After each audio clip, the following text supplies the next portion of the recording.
السلام علیکم ورحمۃ اللہ وبرکاتہ۔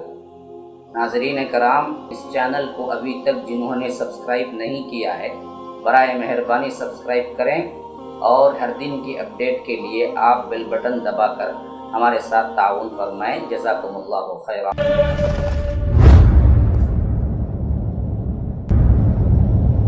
ایک نشانی اللہ کے رسول صلی اللہ علیہ وسلم نے فرمایا زمانہ قریب ہو جائے گا، زمانہ وقت قریب ہوتا چلا جائے گا، حتیٰ کہ انسان کو ایک سال ایک مہینے کی طرح لگے گا، اور ایک مہینہ ایک ہفتے کی طرح لگے گا، ایک ہفتہ ایک دن کی طرح لگے گا، اور ایک دن ایک گھنٹے کی طرح لگے گا، اور ایک گھنٹہ اتنے وقفے کی طرح لگے گا جیسے سوکھے پتے آپ نے آگ جلائی تو کتنے جلدی کیا ہے جل کے راکھ ہو جائیں گے، اسی طرح لگے گا کہ ایک دو لمحے میں ایک گھنٹہ گزر گیا ہے۔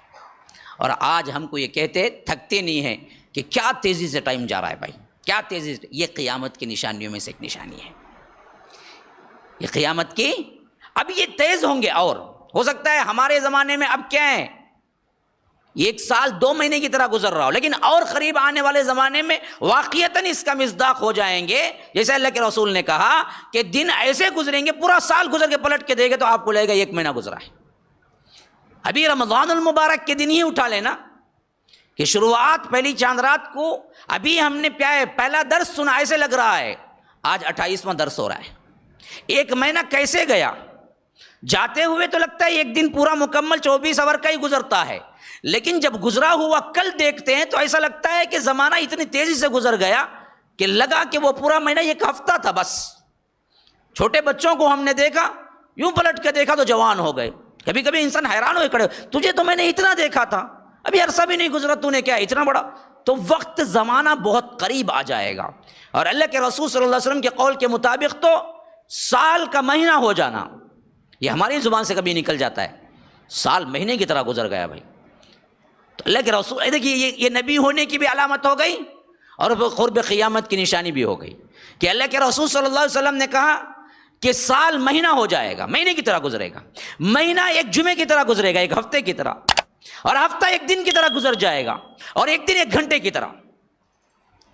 آج باوجود سائنسی آلات اور ایسے ایسے مشن تیار ہیں جو ہمارے ہزاروں سال پر مشتمل کام ایک گھنٹے میں آدھے گھنٹے میں کر کے دے دیتے ہیں، لیکن اتنے فاسٹرس مشینز آنے کے باوجود بھی انسان کہتا ہے کہ وقت کی تنگی ہے، وقت بہت تیز جا رہا ہے، وقت بہت جلدی گزر جاتا ہے۔ حالانکہ ہم اس وقت میں پرانے زمانے میں ہزاروں سال میں نہیں کر سکتے تھے وہ کام، وہ کر لیتے ہیں ہم مشینوں کے ذریعے، لیکن پھر بھی ہر ایک کو احساس ہے کہ وقت تیزی سے جا رہا ہے، تیزی سے جا رہا ہے۔ قرب قیامت کی نشانی ہے، گویا کہ نظام کائنات میں یہ سسٹم بدل رہا ہے، کیونکہ وقت کا آنا جانا اصل میں کیا ہے، سورج اور زمین کے گردش کے ساتھ ہے منسلک۔ تو جو اسپیڈ میں وہ گھوم رہی ہے، جس اسپیڈ پہ وہ گھوم رہا ہے، اسی سے وقت کیا ہے کنجسٹڈ ہوتا جائے گا۔ تو ہو سکتا ہے وہ قرب قیامت ہی کی وجہ سے کیا ہے اور نزدیک اور نزدیک اور نزدیک چکر لگائے گا، یہاں تک کہ دونوں مل کے پھٹ جائیں۔ وہ قریب تر زمانہ ہمارے قریب بالکل نظر آ رہا ہے۔ حالانکہ بھائی 24 آورس لگتے ہیں، لیکن یہ 24 آورس ہمیں اصل میں حساب کیسے ہوتا ہے، یہ چکر لگانے سے تو ہوتا ہے۔ تو زمین ایک چکر یوں لگا رہی ہے، ایک چکر یوں لگا رہی ہے، یوں لگائی تو چکر کیا ہے ایک سال گزرتا ہے، یوں جو پھر رہی ہے اس سے ایک دن رات گزرتے ہیں۔ تو اس کے چکر کی اسپیڈ جب اور تیز ہوگی تو تمہیں اور لگے گا کہ زمانہ قریب ہے، اور تیز ہوگی تو اور لگے گا زمانہ قریب ہے، اور لگے گا اور لگے گا، یہاں تک کہ ملتے ملتے یوں ہو جائے کہ دونوں کے کیا ٹکراؤ کی نوبت آ جائے یا پھٹ جائیں۔ یہ پھٹے گا تو پھر قیامت ہی قیامت ہے۔ یہ سائنسی لحاظ سے بھی بالکل پروف ہے۔ پہلے 50 خاص کر جہاں تک میری اطلاعات ہیں، میری ناقص علمی رائے ہے، میں نے جہاں تک سائنس پڑھی ہے، اس حیثیت سے لگتا ہے کہ آئنسٹائن کے آنے سے پہلے تک سائنسدانوں کے اندر ایک متفقہ جمود اور ایک متفقہ فیصلہ تھا کہ یہ مادہ ہمیشہ سے ہمیشہ رہے گا، یعنی کائنات کی نہ انتہا ہے نہ ابتدا ہے، یہ ہمیشہ سے تھی ہمیشہ رہے گی، اس کے ٹوٹنے کا کوئی امکان ہمیں نظر نہیں آتا ہے۔ آئنسٹائن کے سائنس کے ذرات اور خاص کر کیا ہیں سائنس کے وہ ایجادات جو آئنسٹائن نے آ کے بعد میں فراہم کیے، ایٹم وغیرہ اسی نے دریافت کیا تھا ایٹم، اور اس کے بعد ایٹم بم بنانے کا بھی کیا ہے اسی کا سب سے پہلا تجربہ تھا. تو اس سے پہلے تک پورے سائنسدانوں کی متفقہ رائے یہی تھی کہ کائنات ازل سے ہے، ابد تک رہے گی. لیکن جب اس نے بتایا کہ ایٹم ایک چیز ہے اور ایٹم میں کیا نیوٹران، الیکٹران، پروٹان ہیں، پھر اس کو توڑنے کے اگر ہم مشین بنا لیں تو یہ وہ آلہ ہے جو کائنات کے ہر ذرے کو توڑ کے رکھ دے گا، وہ ایٹم بم بنایا اس کے بعد. تو اس کے بعد واقعتاً سائنسدانوں کو ماننا پڑا کہ نظام شمسی ہو، سولار سسٹم ہو، یا ہمارے نظام جو ملکی وے ہیں وہ ہوں، کیونکہ ہمارا جو نظام ہے نا، ایسے کائنات میں کروڑوں نظام ہے، کروڑوں نظام ہے. آج ہمارے لیے ایک چاند ایک سورج ہے ہمارے نظام کو، کئی نظام کو 17 چاند، 18 چاند ہیں، 19 سورج ہیں، وہ سب الگ الگ کہکشائیں کہلاتی ہیں. اور ہمارا جو سسٹم ہے اسے سائنس کی زبان میں ملکی وے کہا جاتا ہے، جسے ایک چاند ایک سورج ہے اور ہم زمین پہ رہتے ہیں. ایسے ہزاروں نظام اوپر اور ہیں. تو اس نظام کے اعتبار سے جب سائنسدانوں نے غور کیا کہ ہر نظام، ہر سیارہ ایک دوسرے سے کیا ہے، ایک لینتھ پہ کھڑا ہوا ہے، اور وہ لینتھ پہ کس نے کھڑا کے رکھا ہے کسی کو نہیں معلوم.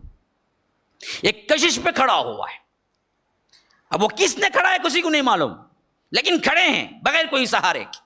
خود زمین بھی ایسے ہی کھڑی ہوئی ہے، کسی سے کوئی ایک سہارا نہیں ہے، نہ آسمان کو کوئی سہارا ہے.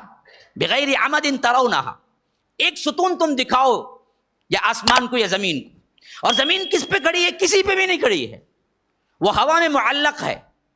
اور کیوں آگے نہیں چل جاتی، کیوں نیچے نہیں آ جاتی؟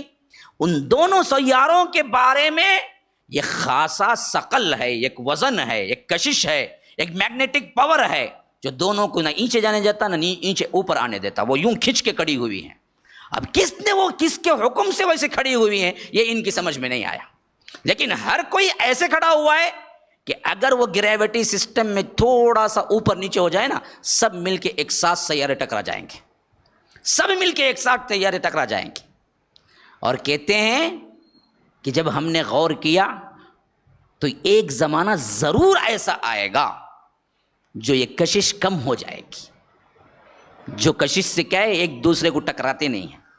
مثلا آپ دو میگنیٹ اٹھائیں، دونوں میگنیٹ کے کیا ہیں ساؤتھ پول نارتھ پول اگر آپ بالکل ڈفرینٹ میں رکھیں گے تو دونوں میگنیٹ جا کے لگ جائیں گے.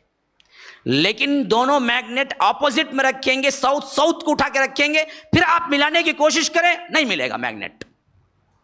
سمجھ میں آ رہی میں کیا بات بول رہا ہوں؟ چھوٹا سا تجربہ خود بھی کر کے دیکھ لیں. ساؤتھ اور نارتھ کو ملائیں گے دونوں لگ جائیں گے، لیکن دونوں کو ساؤتھی کی سمت میں رکھ کے آپ اس کو ڈھکیل کے کیا ہے جمانے کی کوشش کریں نہیں جمے گا. بعینہ ہی اسی طرح کوئی ہے جو ان سب سیاروں کو حکم دیا ہوا ہے، وہ رب العالمین ہے، جو کہ ان دونوں کے اندر میگنیٹ کی کشش ہے لیکن دونوں نہیں ٹکرا رہے. اور یہ سسٹم جو اندر کا پاور ہے وہ پاور کمزور ہوتا آ رہا ہے، اور سائنسدان کہتے ہیں ایک وقت آئے گا جو دونوں کو نہیں ٹکرانے کا جو پاور ہے، کشش ثقل ہے، یہ کم ہو جائے گا اور یہ دونوں ایک دوسرے سے ٹکرا جائیں گے. وہی ہے قیامت، جس کی ابتدائی ہم اس سے سمجھ سکتے ہیں کہ زمانہ قریب آ جائے گا. اب یہ چیز ہم اپنی آنکھوں سے دیکھتے ہیں تو بہت قریب کھڑے ہوئے ہیں، سال دن کی طرح، مہینے کی طرح، مہینہ جمعے کی طرح، جمعہ کیا ہے ہفتہ دن کی طرح، اور دن کیا ہے ایک گھنٹے کی طرح. یہ یقارب الزمان جس کے اوپر ہم گزر رہے ہیں. تو توبہ کر لو، اللہ کی طرف رجوع کر لو. تمہاری موت آئے یا نہ آئے قیامت آ جا سکتی ہے. ایک قیامت ہماری موت ہے، چھوٹی قیامت، قیامت صغریٰ. ایک قیامت بڑی قیامت ہے، جب اس کا وقت آئے گا تو بھی ٹھہرے گی نہیں، جب تیری موت کا وقت آئے گا بھی تو ٹھہرے گی نہیں. ہاں